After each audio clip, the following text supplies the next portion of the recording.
South ఇండియాలోనే biggest sorry store మన Varahi silks మన విజయవాడ ఎంజీ రోడ్ లో ప్రారంభం.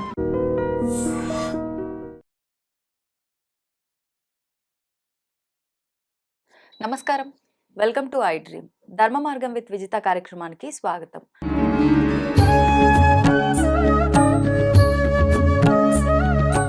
ప్రస్తుతం మనతో పాటు ఉన్నారు శ్రీ విద్యా ఉపాసకురాలు గీతా కుమార్ గారు. ఇప్పుడు వారితో మాట్లాడి మరిన్ని విషయాలు తెలుసుకుందాం. నమస్కారం అండి. శ్రీమాత్రే నమః అమ్మ. నమస్తే. శ్రీమాత్రే నమః. అమ్మ, చాలా వరకు చూస్తూ ఉంటాము, ఏదైనా పని తలపెట్టినప్పుడు ఎక్కువగా విఘ్నాలు వస్తూ ఉంటాయి.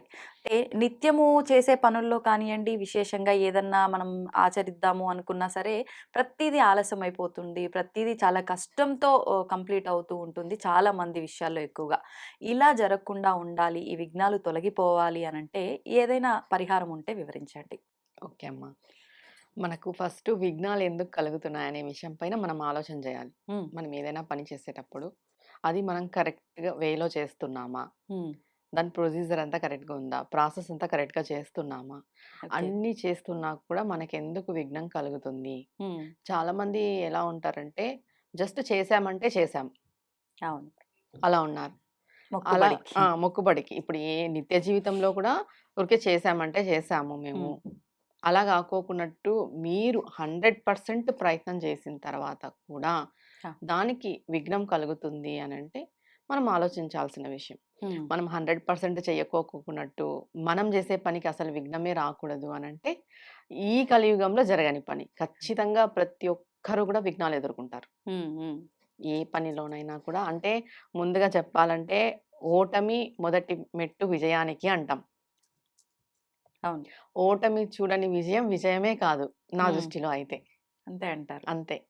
అంటే అంటే చాలా మంది మేము అన్ని విషయాల్లోనూ సక్సెస్ అయ్యామండి, మేము విజయాలే చూసామంటారు కదా! వాళ్ళకి అనుభవం ఉండదు. ఓ, ఓటమితో వచ్చే అనుభవాలే చాలా ఉంటాయి. కానీ చాలా మంది అంటే స్పోర్టివ్‌గా తీసుకొని ఈ ఓటమిని అక్కడే ఆగిపోకుండా ముందుకెళ్తే బానే ఉంటుంది. మీరన్నట్టు అనుభవం వస్తుంది. మళ్ళీ దీనికన్నా పెద్దది ఏదన్నా తగిలినా గూడా దాని నుంచి బయటపడే ఆ శక్తి వాళ్ళకొస్తుంది. కానీ చాలామంది ఈ ఓటమికి ఇంకా కృంగిపోయి అక్కడే ఆగిపోతూ ఉంటారు. చాలా డిప్రెషన్‌లోకి గూడా ఎళ్ళిపోతూ ఉంటారు. మరి అవునమ్మా. అటువంటి వారు ఏం చేయాలంటారు? అటువంటి వాళ్ళు ఏం చేయాలి అంటే దైవారాధన చేయాలి హ్మ్. ముందుగా. ఇప్పుడు ఓటమిని స్వీకరించలేము, మేము విఘ్నాలు ఏవి ఇది చేసుకోలేము, మేము బేర్ చేయలేము, మేము తట్టుకోలేము హ్మ్. అనేవాళ్ళు భగవంతుని ఆరాధన చేయాలి. మనకి ఓకే. విఘ్నాలకి మొదటిగా అధిపతి ఎవరు? విఘ్నేశ్వరుడు, అవును. విఘ్నరాజుడు. ఏ కార్యక్రమం మొదలుపెట్టినా కూడా మనం ఫస్ట్ విఘ్నేశ్వరుడికి దండం పెట్టుకొనే మొదలు పెడతాం. పెడతాం. అలాంటప్పుడు మనం ఇంట్లో ఏదైనా చిన్న పని మొదలు పెట్టేటప్పుడు కూడా విఘ్నేశ్వరుడికి పూజ చేసుకొని మొదలు పెడితే చాలా మంచిది. ఓకే. ఇది ఎవరికీ తెలీదు. అంటే కొంతమంది భక్తి మార్గంలో ఉండేవాళ్ళు చేయొచ్చు. ఆ. పూజ చేసుకొని భగవంతునికి దండం పెట్టుకొని చేస్తారు. హ్మ్. భక్తి మార్గంలో లేని వాళ్ళు మేము చేస్తాము, అవును. మాకు అలవాటు లేదు అని ఉంటారు. అలా ఇంట్లో ఇద్దరు ఉంటారు. హ్మ్. దైవం పైన నమ్మకం ఉండేవాళ్ళు, దైవం పైన నమ్మకం లేని వాళ్ళు. మనం ఇప్పుడు చాలా చూస్తున్నాం అలాంటి అవును. కుటుంబాలు. దైవం పైన నమ్మకం ఉండేవాళ్ళు హ్మ్. ఏం జేయాలి? విఘ్నేశ్వరుడిది ఆరాధన చేయాలి. ఇప్పుడు దైవం పైన నమ్మకం లేని వాళ్ళు వాళ్ళ పనులు వాళ్ళు చేస్తుంటారు. అవును. వాళ్ళ కోసం వీళ్ళు చేయొచ్చు. ఓహో! ఇప్పుడు భార్యాభర్త ఉన్నారు. అవును. భర్తకి నమ్మకం లేదు, భార్యకి నమ్మకం ఉంది. హ్మ్. భార్య చేయొచ్చు ఓకే. ఆయన కోసం. స్వామి ఇట్లా మేము కొత్త పనులు మొదలుపెట్టాము, మాకే హ్మ్. విఘ్నాలు కలిగించకూడదు అని విఘ్నేశ్వరుడి కోసం భార్య చేయొచ్చు. కానీ అంటే ఎంత కుటుంబము భార్య, భర్త అయినా భార్య చేసేది ఒక భార్యకే వర్తిస్తుంది అని చాలా మంది చెప్తున్నారు గదా! మీ మధ్యలో. ఎందుకమ్మా సగభాగం అంటాము, మరి హ్మ్. ఇదెందుకొస్తుంది ఆలోచన? ఇప్పుడు లేదు. భార్యాభర్త అంటే అర్ధనారీశ్వరుడు. హ్మ్. సగభాగమే. వాళ్ళు భిన్నత్వంలో ఏకత్వం అన్నమాట. వాళ్ళిద్దరూ ఒకటే. హ్మ్. ఇద్దరు బయటికి కనిపించొచ్చు కానీ హ్మ్. భార్యాభర్త అంటే ఒక్కరే. వాళ్ళ మనసంతా ఒక్కటే. ఆ! అలా ఉండాలి. అలా ఉండాలి అని మన శాస్త్రం చెప్తా ఉంది. హ్మ్. హ్మ్. వేరు వీళ్ళు చేస్తే వాళ్ళకి రాదు అనేదైతే లేదు. ఖచ్చితంగా వస్తుంది. ఓకే. అలా అలా రాదు అనే విషయానికి వస్తే మనకి లేడీస్‌కెందుకు వ్రతాలు పెట్టారు? అవును. అన్నీ మగవాళ్ళకే పెట్టొచ్చు కదా! ఆ! దీంతోనే మనం ఆలోచన చేసుకోవచ్చు. అవును. పూర్వం ఎలా ఉండేది అనంటే ఆహ్, మగవాళ్ళు తొందరగా లేచి పనులకెళ్ళిపోయేవాళ్ళు. వాళ్ళే చేసుకొని వెళ్ళిపోయేవాళ్ళు పూజలు హ్మ్. అదంతా. వీళ్ళకి ఇంట్లో పని, జాయింట్ ఫ్యామిలీసు, అవును. పెద్ద కుటుంబాలు, పనెక్కువ అవ్వడంతో వీళ్ళు పూజలు అవన్నీ తక్కువగా చేసేవాళ్ళు. హ్మ్. హ్మ్. ఇప్పుడేం అలా లేదు గదా! అవును. ఎవరు చేసినా అందరికీ వర్తిస్తది. మనం మంచి మనసుతో చేయాలి. కరెక్ట్. ఇప్పుడు మనం పూజ చేసి లోకా సమస్త సుఖినో భవంతు అంటే అది లోకానికి వర్తిస్తుంది ఖచ్చితంగా. ఓకే. ఒక ఆడవాళ్ళు పూజ చేసి లోకా సమస్త సుఖినో భవంతు అంటేనే లోకానికి వర్తించినప్పుడు మళ్ళీ భర్త కోసం చేస్తే వర్తించదా? వర్తిస్తుంది. ఖచ్చితంగా వర్తిస్తుంది. ఇలాంటి అపోహలు పెట్టుకోవద్దు. అంటే భార్య చేస్తే భర్తకి రాదు అనేదైతే లేదు. వాళ్ళిద్దరూ ఒకటే. వాళ్ళిద్దరు వేరు అని చెప్పకూడదు. చెప్పడం కూడా తప్పు. ఓకే. భార్యాభర్త అంటే ఒకటే. వేరు కాదు. ఓకే. వేరు వేరు శరీరాల్లో ఉన్న ఒక్క ఒక్క శరీరం అది. ఓకే. అంతే.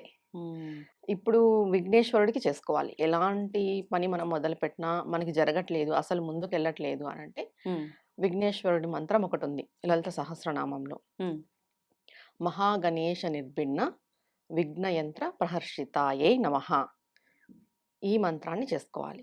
ఓకే. దీనికి అంటే అర్థం ఏంటంటే ప్రతినిత్యము చేసుకోవాలమ్మా? చెప్తాను. దీనికి అర్థం ఏమంటే లలితాదేవి యుద్ధం చేసేకి ఆవిర్భవించింది బండాసురునితో. బండాసురుని వద్ద ఎవరు చేయలేక దేవతలందరూ వాళ్ళ వాళ్ళ అవయవాలను ఆహుతి ఇచ్చేసి లలితాదేవిని ఉద్భవించేలాగా చేశారు. అలాంటి లలితాదేవి యొక్క దేవతలందరూ యుద్ధం చేసేకపోతుంటే బండాసురుడు ఒక మాయ లాంటి ఒక యంత్రాన్ని వాళ్ళు పని చేయకోకుండా ఒక యంత్రాన్ని వేసేస్తారనమాట. ఒక ఓహో. శక్తిని ఆ, పొగలాగా. ఓకే. ఓకే. ఇంకా వాళ్ళ ఆయుధాలు ఏమి పని చేయకోకున్నట్టు అవుతాయి అనమాట.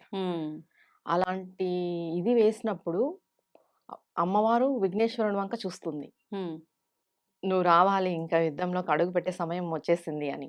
ఓహో. అప్పుడు విఘ్నేశ్వరుడు తన సైన్యాన్ని అంతా తీసుకొని ఆ, వచ్చి బండాసురుడు వేసిన యొక్క ఇది యంత్రాన్ని శక్తిని తొలగించేస్తాడనమాట. అంటే యుద్ధంలో ఆ ఆటంకం ఎవరి వల్ల కలిగింది? బండాసురుడి వల్ల బండాసురుడు. కలిగింది. ఆ విఘ్నాన్ని ఎవరు తొలగించారు? విఘ్నేశ్వరుడు విఘ్నేశ్వరుడు. తొలగించారు. ఇప్పుడు మన పనులలో ఆటంకం ఎవరి వల్ల జరుగుతుంది? కలిపురుషుని వల్ల, మన ప్రారబ్ధ కర్మ వల్ల జరుగుతుంది. కరెక్ట్. ఆ కర్మని, ఆ కలిపురుషుడు ప్రభావాన్ని తొలగించేది ఎవరు? విఘ్నేశ్వరుడు. విఘ్నేశ్వరుడు. ఈ మంత్రాన్ని మనం పౌర్ణమి టు పౌర్ణమి అంటే మ్మ్. నెల రోజులు కాదు, 45 రోజులు. 45 రోజులు. మళ్ళీ ఓకే. పౌర్ణానికి ఆపేసేయాలి. ఆహా. అమావాస్య వస్తది ఓకే. మధ్యలో. అంటే ఏదైనా ఆల్రెడీ కొంతకాలం నుంచి చేస్తున్నాము, ఆ పనిలో విఘ్నం వస్తుంది మ్మ్. అనుకున్న వాళ్ళు చేయాలా?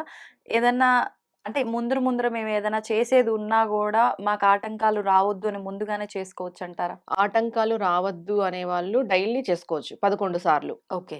ఈ మంత్రాన్ని. మేము చాలా పెద్ద పని పెట్టుకున్నాము, మాకు ఈ ఒక సంవత్సరంగా ఇది ముందుకే వెళ్ళట్లేదు, మేము దీని నుండి బయటపడాలి అనేవాళ్ళు 45 రోజులు దీక్షగా చేయాలి. ఓకే. లేదు మీరు ఇంకా రానున్న కాలంలో ఏదన్నా పెద్ద పని పెట్టుకుంటున్నారు, అలాంటి వాళ్ళు కూడా దీక్షగానే చేయాలి. ఇప్పుడు నార్మల్‌గా నడుస్తుంది. చిన్న చిన్న ఆటంకాలు వస్తున్నాయి. అవును. అలాంటి వాళ్ళు డైలీ 11 సార్లు, 21 సార్లు, 27 సార్లు. 27 సార్లు సంఖ్య అనేది చాలా మ్యాండేటరీ మనకి. చాలా ఇంపార్టెంట్. 9 ఎట్లనో 27 అట్లా మనకు. 27 సార్లు చేసుకున్నా చాలు. ఓకే. ఓకే. కానీ పెద్ద సంకల్పం ఉంది, కొన్ని రోజులుగా పని అవ్వట్లేదు అనేవాళ్ళు మాత్రం 45 రోజులు దీక్ష. పౌర్ణమి, అమావాస్య, పౌర్ణమి, అమావాస్య. పౌర్ణమి టు మొదలు పెడితే అమావాస్యకి అయిపోతది. ఓకే. మధ్యలో 5 డేస్ వస్తే అటు ఇటు అవును. అవును. మరి అప్పుడు వదిలేసుకొని మళ్ళీ 45 డేస్ ఖచ్చితంగా 45 డేస్ చేయాలి. ఆ 5 డేస్ వదిలేసి ఆహాహా. లేడీస్ అయితే. అంటే మీరన్నట్టు అమావాస్యకి ఎండ్ అవ్వదు కదా? ఎండ్ ఇంకో 5 అవ్వదు. రోజులు ఏం వెనకాలకి. పర్వాలేదు. ఓకే. 45 రోజులు ఉండాలి. ప్రతిరోజు 108 సార్లు చేయాలి ఓకే. ఓకే. విఘ్నేశ్వరుడికి. విఘ్నేశ్వరుడికి బెల్లం నివేదన చేయొచ్చు, పాలు, బెల్లంతో కూడిన పదార్థం ఏదైనా కూడా మీ శక్తి కొలది. ఓకే. ముందుగా చేసేటప్పుడు నమ్మకం.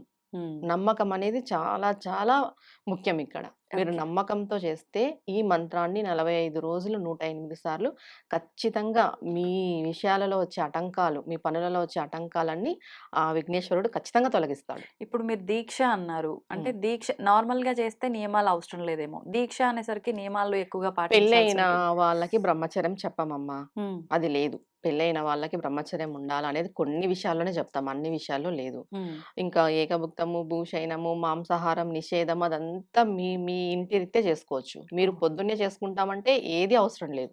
ఓహ్! ఒకవేళ సాయంత్రం చేసుకునేలాగుంటే తినకూడదు నాన్ వెజ్. తినకూడదు. తినకోకున్నట్టు చేసుకుంటే చాలా మంచిది.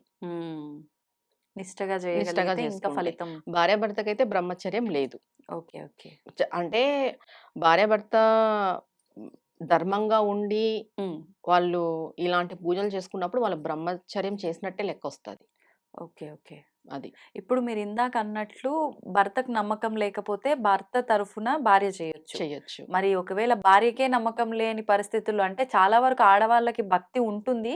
కొంతమంది ఇవన్నీ చేస్తేనే భక్త మనసులో ఉన్నాడు నాకు అన్నట్లుగా మాట్లాడుతూ ఉంటారు. అటువంటి వారు ఇవన్నీ చేయమంటే చేయరు. అలాంటి ఎప్పుడు హస్బెండ్ కూడా చేయొచ్చా? చెయ్యొచ్చు. అంటే మగవారైనా ఆడవారైనా ఎవరైనా చేయొచ్చు. ఎవ్వరైనా చేసుకోవచ్చమ్మ. మగవారైనా, ఆడవాళ్ళైనా ఎవ్వరైనా చేసుకోవచ్చు. నమ్మకంతో చేసుకోవాలి. విఘ్నేశ్వరుడు తొలగించని విఘ్నం అంటూ ఏదీ లేదు. అవును. విఘ్నాలకు అధిపతి విఘ్నరాజుడు అంటాం మనం అవును. ఆయన్ని. అవును. అలాంటిది మనం నమ్మకంతో చేసుకుంటే ఖచ్చితంగా మనకి రాబోయే కాలంలో వచ్చే విఘ్నాలు గూడా ఆయన హ్మ్. తొలగిచ్చేస్తాడు. అంతే. అంటే మన ప్రయత్నం సాక్షాత్తు గూడా ఖచ్చితంగా ఉండాలి. దేవుళ్ళు గూడా కొన్ని కొన్ని కార్యక్రమాలప్పుడు ఫస్టు గణపతిని ఆరాధించిన తర్వాతే మిగతా పనులు మొదలుపెట్టేవారు అని గూడా మనకు కొన్ని విధాలుగా అవును. చెప్పబడి ఉంది కాబట్టి, ఎటువంటి ఇబ్బందయినా సరే గణేష్‌ని మనం పట్టుకుంటే అవును. సరిపోతుందంటారు. అంతే. గణేశుడిని పట్టుకుంటే మనకి వచ్చే సమస్యలలో హ్మ్. విఘ్నాలన్నీ తొలగిస్తాడు. మనం ఏ పని మొదలుపెట్టినా హ్మ్. మ్యారేజ్ కానీ, కెరియర్ పరంగా కానీ, మనం జాబ్ పరంగా కానీ, ఒక చదువు పరంగా కానీ, హ్మ్. ఏదైనా కూడా ఇప్పుడు ఆయన విద్యార్థుల విషయానికొస్తే తల్లిదండ్రులు చేయొచ్చా? పిల్లలే చేసుకోవాల్సుంటుందంటారా? పిల్లలు చేసుకుంటే మరీ మంచిది. హ్మ్. ఇంక ఇప్పుడు హ్మ్. చేసుకోలేము అంటే అవును. తల్లిదండ్రులు చేయొచ్చు. ఓకే. ఓకే. ఒకటి ఒకరి కోసం ఒకరు చేసేదనేది ఖచ్చితంగా ఒక 50% ఫలితాన్నిస్తుంది. హ్మ్. వాళ్ళు చేసుకోవడం అనేది 80% ఫలితం ఇస్తుంది. ఇక్కడ నమ్మకం యాడ్ అవుతుంది ఎవరికి వాళ్ళు చేసుకుంటే. అంతే. ఒక్క విషయం ఏంటంటే, మనం ఏ రెమెడీ చేసినా, ఏది చేసినా 100కి 100% ఏది తొలగిపోదు. హ్మ్. ఇప్పుడు మనకి ఒక ప్రారబ్ధ కర్మ అనేది ఒకటుంటాది. అది మనకి 100% ఉంటుంది. హ్మ్. ఈ రెమెడీ చేయడం వల్ల మనకి అది 80% తగ్గిపోయి 20% మనకొస్తుంది. హ్మ్. హ్మ్. మనమేమనుకుంటాం ఈ రెమెడీ చేస్తే పూర్తిగా తొలగిపోవాలి అనుకుంటాం. అవును. పూర్తిగా తొలగిపోదు. ఓకే. 80% ఖచ్చితంగా పోతుంది. ఆ హ్మ్. 80%లో మనకి దారులు దొరుకుతాయి. మనం ఫ్రీ అవుతాము. మనం హ్మ్. నెక్స్ట్ హ్మ్. స్టెప్ ఏదెయ్యాలని మనకు తెలుస్తుంది. భగవంతుడు ఆ అవగాహన మనకిస్తాడు ఆ! ఖచ్చితంగా. అందుకు ఓకే. ఓకే. 80% కర్మను ఖచ్చితంగా తొలగించుకుంటే అంటే ఈ అంటే ఇబ్బంది ఉన్నప్పటికీ కొంచెం మార్గం సులువుగా సులువుగా. ఉంటుంది. హ్మ్. హ్మ్. ఇప్పుడు ఎలా ఉంటుందంటే ఆహ్, గొడ్డలి వరకు పోయింది. అది గోరు దాకా రావాలి. హ్మ్. అలా హ్మ్. ఉంటది. ఓకే. ఓకే. పెద్దది కాస్త చిన్న చిన్నదాగా దాంతో అయిపోతుంది. అయిపోతుంది. ఏ సమస్య అయినా గూడా. ఓకే. అంతే. అంటే వివాహం విషయంలో గూడా ఇలాంటి చేసుకోవచ్చు. దీక్ష ఇప్పుడు తీసుకో ఏదైనా మనము పెళ్లి కార్యక్రమం మొదలుపెట్టాలంటే ఫస్ట్ విఘ్నేశ్వరుడికి అవును. ముడుపు కట్టుకొనే మొదలుపెడతాము. హ్మ్. ఈవెన్ దో మనం పెళ్లి సంబంధాలు చూసేటప్పుడు కూడా అవును. విఘ్నేశ్వరుడికి దండం పెట్టుకొని, ముడుపు కట్టుకొని హ్మ్. హ్మ్. మాకు మంచి అమ్మాయి దొరకాలి, లేదా మంచి అబ్బాయి దొరకాలి, మంచి సంబంధం కుదరాలి, ఏవి ఆటంకాలు రాకూడదు అని చేసుకునే వాళ్ళు చాలా మంది ఉన్నారు. హ్మ్. అలాంటి వాళ్ళు కూడా ఇది చేసుకోవచ్చు. ఓకే. ఇప్పుడు చాలా మంది మ్యాచెస్ చూస్తుంటారు. అవును. అవును. కుదిరిండదు. ఏదో ఒక ఆటంకం వస్తుంటుంది. హ్మ్. కొన్ని పెళ్లి వరకొచ్చి ఆగిపోవడము, ఎంగేజ్‌మెంట్ వరకు వచ్చి ఆగిపోవడం ఇలా జరుగుతుంటాయి. అవును. అలాంటి వాళ్ళు కూడా ఇది చేసుకోవచ్చు. ఓకే. ఓకే. చాలా చాలా మంచిది. హ్మ్. అంటే సమస్య ఏదైనా సరే ఇంకా. మనకి చిన్నవాళ్ళ ఆటంకం నుంచి పెద్దవాళ్ళ వరకు. వస్తుంది అనే సమస్య ఏదైనా సరే హ్మ్. దానికి ఈ మంత్రాన్ని చేసుకోవచ్చు. ఓకే. ఓకే. ధన్యవాదాలమ్మా. చాలా చక్కటి పరిహారం నిజంగా అంటే ప్రతి ఒక్కరి జీవితంలో సమస్య అనేది ఉండకుండా ఉండదు. సమస్య తీరడానికి ఏం చేసినా మళ్ళీ అందులో ఆటంకాలు. ఇంకింతేనా అనుకునే స్థితిలో గూడా ఉండుంటారు చాలా వరకు. అటువంటి అవును. వారికి మంచి పరిహారం నిజంగా. నమస్తే ధన్యవాదాలమ్మా. అమ్మా. నమస్తే. And for more videos, Please subscribe to iDream. Please subscribe to iDream. Please subscribe iDream. And please subscribe to iDream. For more videos, subscribe to iDream. please like, share, and subscribe to the channel. Congratulations, iDream. subscribe to iDream. Subscribe to iDream. So subscribe to iDream Media. iDream team అందరికి huge congratulations. Please subscribe iDream Media. Please subscribe to iDream. Subscribe iDream. Please subscribe to iDream. iDream అంటే నా కళల channel subscribe చేసుకున్న నోరు తిరుగుతలేదు. మీరైతే గంట గుర్తు కొట్టండి. For more such videos, please subscribe to iDream.